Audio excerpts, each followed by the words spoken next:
असम के नागांव जिले की एक घटना है। यहां कथित रूप से हिरासत में मौत के बाद भीड़ ने बटरडवा थाने पर हमला कर दिया। इसके बाद इस घटना में शामिल मुख्य आरोपियों के घरों पर बुलडोजर चलवा दिया गया। सलोनाबारी गांव के कुछ लोगों का कहना है कि उनके पास सारे वैध दस्तावेज थे, फिर भी घर गिरा दिया गया। लेकिन प्रशासन का कहना है कि इन लोगों ने फर्जी तरीके से जमीन खरीदी थी। यही नहीं, जिस व्यक्ति की थाने में कथित रूप से मौत हुई वह मछली बेचता था। जब पकड़ा गया तब शराब के नशे में चूर था।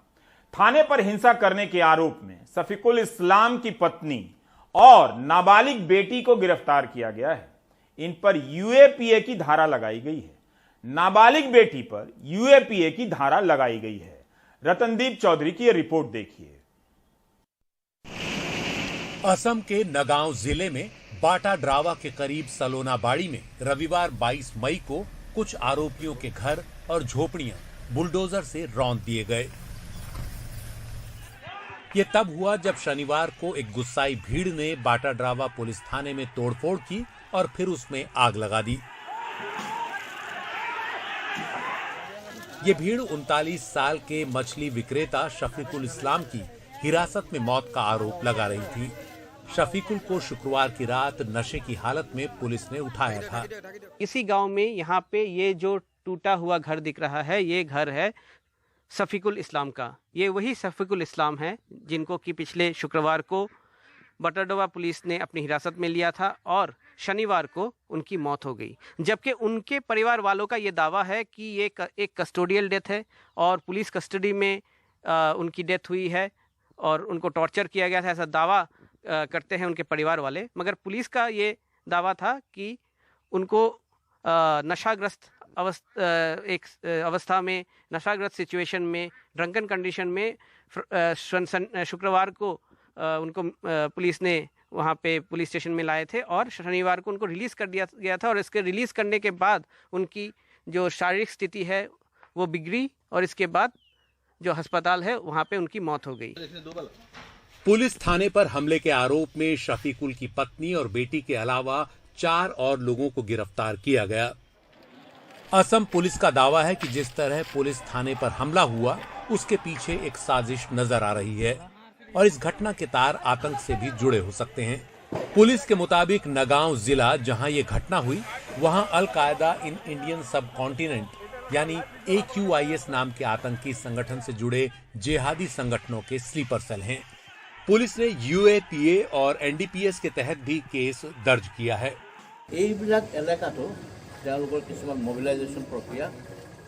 न सिर्फ इस घटना बल्कि पूरे नगांव जिले में अंसारुल बांग्लादेश नाम के संगठन का असर बढ़ रहा है। ये संगठन बांग्लादेश में प्रतिबंधित है। अब ये अंसारुल इस्लाम नाम से असम में पैठ बनाने की कोशिश में है। ये संगठन AQIS की एक शाखा है। लेकिन सवाल थाने पर आगजनी के अगले दिन कुछ आरोपियों के घरों पर चले बुलडोजरों पर उठ रहे हैं। ये कार्रवाई उस पैटर्न पर फिट बैठ रही है जो हाल में बीजेपी शासित राज्यों में दिखाई दी। उधर पुलिस का दावा है कि कार्रवाई अतिक्रमण के खिलाफ की गई। गिराए गए घरों से कुछ हथियार और प्रतिबंधित नशीली दवाओं के बरामद होने की बात भी कही गई। ये आरोप था कि कल जो लोग आए उनमें से कई के घर और झोपड़ियां अतिक्रमण की हुई जमीन पर बने थे, जिसे लैंड पट्टों में फर्जीवाड़ा कर खरीदा गया। ये लोग वहां अवैध तौर पर बसे हुए थे, इसलिए कुछ झोपड़ियों को गिराया गया।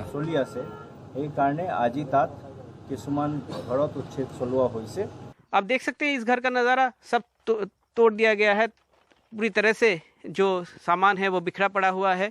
यहाँ के जो गांव के लोग हैं वो भी बहुत तनाव में हैं, ज़्यादा कुछ बोल नहीं रहे हैं। मगर इनके जो परिवार के कुछ लोग हैं उनका ये कहना है कि ये जो ज़मीन है ये ज़मीन एनक्रोचमेंट नहीं है, इसको उन लोगों ने खरीदा है और इसके कागजात है, ऐसा वो दावा ये लोग कर रहे हैं। हम लोग का दादा का अमोल का माटी है वो बिटी, बाद में वो किना हुआ है, 1 साल हुआ है। वो किन के लिया था, एक टू प्रोफेसर का साथ से किन के लिया था। वो किन के लिया था, अभी तक नाम पर नहीं आया, तो उसका नाम पे ही था। अभी तक पैसा क्लियर दिया नहीं हुआ था। शफीकुल के गिराए गए घर से 500 मीटर दूर फैजुद्दीन और उनके बेटे शाहजहां अली ने जमीन के मूल सर्टिफाइड दस्तावेज निकाले।